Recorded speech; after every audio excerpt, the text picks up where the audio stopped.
Sampurasun, kumaha kabarna Daramang? Mudah-mudahan sehat-sehat ya di rumah kabarnya. Amin. Tepang deui sareng Bu Rida. Bertemu lagi dengan Ibu Rida di pengajaran bahasa Sunda kelas 11. Ya, hari ini kita akan masuk ke materi yang pertama, yaitu pidato. Dina bahasa Sunda disebutna biantara. Naon sih biantara teh? Biantara mangrupa kagiatan nyarita dihareupeun balarea pikeun nepikeun hiji maksud atau informasi anu penting. Ya, pidato ini biasa ya kita simak di sekolah kalau upacara ada amanat gitu kan, atau di acara-acara kegiatan di sekolah ada sambutan, itu bentuknya pidato. Nah, jalma anu parigel dina biantara disebutna orator. Orang yang mahir pidato itu disebutnya orator. Contohnya Insinyur Soekarno gitu kan, Bapak Proklamator, beliau adalah orator yang sangat baik gitu. Nah, naon wae struktur dina biantara, apa saja struktur dalam pidato?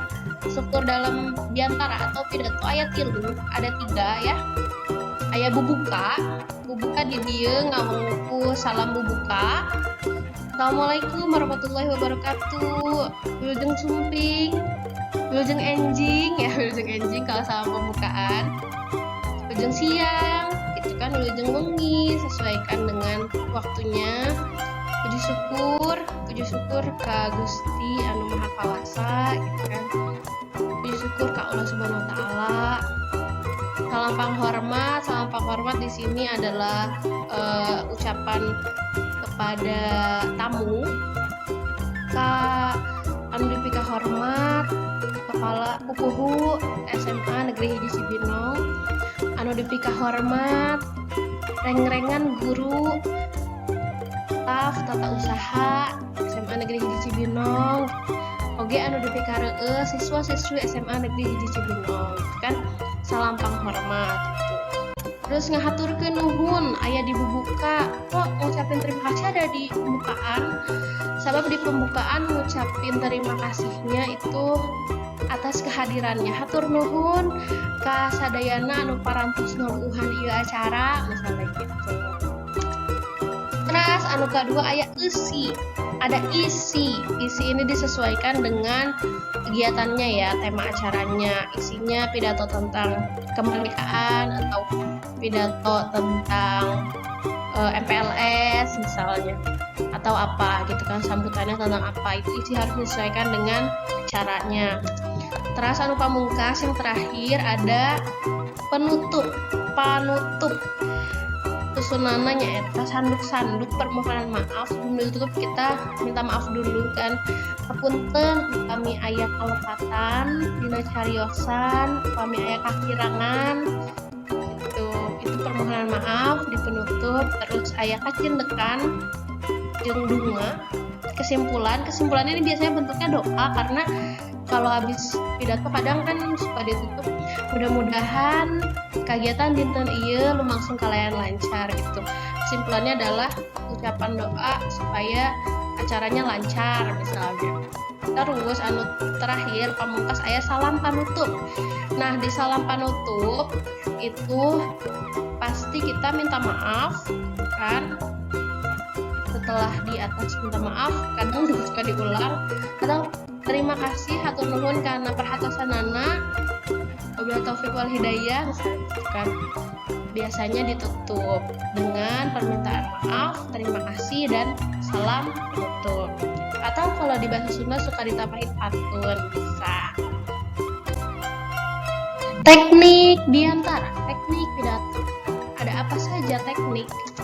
Tekniknya ada langsung, impromptu, dadakan ya. Jadi belum ada persiapan, tapi tiba-tiba diminta pidato misalnya gitu. Terus naskah, manuskrip, biasanya baca ini tekniknya. Terus aya catatan ringkes, ekstemporan, poin-poin. Biasanya apa aja yang mau disampaikan ditulis. Itu kan diintip-intip dikit. Kalau manuskrip biasanya dibaca. Itu tergantung yang baca pidatonya sih sebenarnya, yang menyampaikannya baca atau enggak. Terus aya anu pamungkas memoriter atau talaran. Jadi dihafal. Gitu. Ya, aya 4. Ada yang dadakan, baca naskah, catatan ringkes, atau talaran, hafalan, memoriter. Padika biantara, aturan. Dalam berpidato ada beberapa hal yang harus kita perhatikan ketika kita berpidato. Parigel dina muka biantara kudu bisa muka pidato ya, harus bisa membuka, mengawali, eces nepikeun eusi, jelas dalam menyampaikan isinya, ngentep seureuh nyarita sing ngarungkeun. Berbicaranya harus berurutan, harus detail ya, harus detail. Rengkak asemon jeung lentong saluyu tur hade. Jadi gestur ya, badan bukan ekspresi wajah dan intonasi suaranya harus sesuai dan baik. Sorot panon, sorot mata harus menyebar ke penonton gitu ya, melihatnya dari kanan ke kiri, dari depan ke belakang. Jadi yang nonton itu merasa diajak ngobrol gitu, merasa diperhatikan. Gaya bahasa nu pikatajieun harus menarik ya kita dalam menyampaikan pidato. Terus biasanya kalau pidato kadang dikasih bercandaan, humor-humornya banyol. Oke, kudu parigel dina nutup biantara. Udah bisa membuka, harus bisa menutup juga. Biasanya kalau di pidato atau biantara bahasa Sunda, kayak si sindiran. Jadi ditutupnya pakai pantun, misalnya saninten buah saninten di kalapaan. Hapunten abdi hapunten, upami aya kalepatan. Misalnya kayak gitu. Ya kalau di biantara bahasa Sunda. Nah, atos geuningan materi urang dinten ayeuna mung sakitu. Hatur nuhun pisan ka sadayana anu parantos menyimak, anu parantos ngaregepkeun ya. Mugia urang sadayana salawasna dipaparin kasehatan tur kasalamatan. Di bumi wae nya tong ka mana-mana. Mudah-mudahan kayak urang tepang deui diajar di sekolah. Menghilap kesian presensi bahasa Sundana. Upami aya patarosan, kalau ada yang mau ditanyakan boleh silahkan di komen-komen atau DM ke Instagram @piulangsunda mangga ya. Mung sakitu laungan dinten ayeuna mugia tiasa jantan manfaat. Hatur nuhun pisan. Urang pungkas wae.